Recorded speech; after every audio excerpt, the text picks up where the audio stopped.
Let's go next to LJ from Las Vegas. LJ, what's going on in Vegas these days? A very close race with Adam Laxalt and basically the worst Democratic, candidate that could ever exist. But that's just, Yes. We will be watching that one very closely on election night. yeah, it's the sad fact that people always like to complain about like, the candidates that are available during the pick during the general election. While I'm screaming here, it's like that's why we have primaries and why we should go vote during primaries, which is a more important time Indeed. rather than the actual general. But that's neither here nor there. What's on your mind today?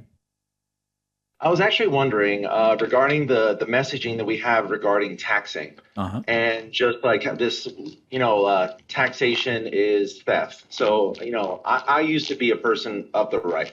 I grew up my entire life a person of the right. And as I've gotten older and I've got access to more information and more points of views, Yes. I've learned, that there are some things that I do believe I should stay conservative on. But when it comes to taxation, I feel like the messaging that we have here in the United States is all wrong, right?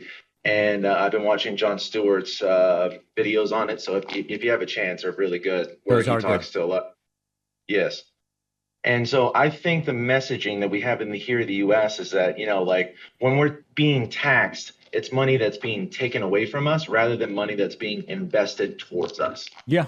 No, right? that's for sure. And I really do think that when you have those conversations, where I was watching your debate coverage the other day, where I forgot, I think it was in Georgia with God, I can't remember the candidate. That was the Well, Georgia libertarian. was Herschel Walker and Raphael Warnock. Oh no, I'm sorry. Or Then was it it was Brian a Kemp and Stacey Abrams? yes, yes, yes, yes, and they Okay. had the libertarian candidate on there, Yeah. and he kept screaming over and over again. It's like, why don't you let the American people decide? Why don't you let the American people decide? And I think that messaging works because it's saying a lie, of course, right? But the truth of the matter is when they say let the American people decide, they say, well, we want one person from one corporation to decide everything because that's what benefits us most financially, right? So when they say let the American people decide, and they say, what they call private industry should decide this because they're the ones who can make the best decision. Yeah. I feel like they're saying no, we're removing the option from the government who is voted on by the American people. It's like you can't go up to your boss and tell them it's like, I want 1,000% raise versus, um, being able to vote in primaries and elections for someone who might give you Yeah. benefits for your. So, LJ, did you have a question today?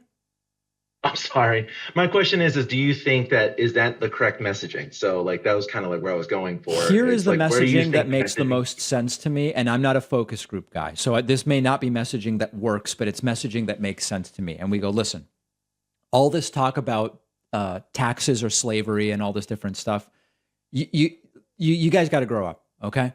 If humans are going to live in groups that need to organize anything with more than 150 people, sociology and anthropology and group psychology tell us you need to delegate certain decision making, you need to delegate certain powers, you need to centralize decision making and powers because otherwise you're basically limited to groups of 150 people. These ideas that a million people in a city are going to just kind of like naturally organize in the way that these libertarians talk about, it just does not work. There is no science that tells us that that works in any discipline. So once you understand and concede that, what we need to do is to have a system of voting that will make the elected officials to whom we delegate power most accurately representative of what the voters want. And part of this includes that, yes, we need to, in a society, centralize the collection of taxes in order to do big projects that just can't be done by an individual or unilaterally done by a couple of competing companies who just sort of fight it out. Okay. And it's like, we just got to be adults. I can't think of any other way to explain it. Right. No, I completely agree because with my libertarian, couple libertarian friends who still lean left, they're not like complete like idiots when it comes to taxation. Yeah. We all have the same conversation point that we come back to is like taxes are incorrectly used, like the war in Iraq, Sure. cuts that are given to billionaires who don't need it, or to companies who are doing extremely well still receive tax cuts, right? So, or how the oil companies are, and corn and provided Yeah, all this LJ, money. there's a ton of examples of it, but that's generally my take on how I would talk about taxes. All right, my friend, I got to let you go, okay? Talk All to you right. soon. There's LJ from Vegas. Let's take a quick break. If you're holding, don't hang up because we're going right back and we'll hear from more people in just a moment.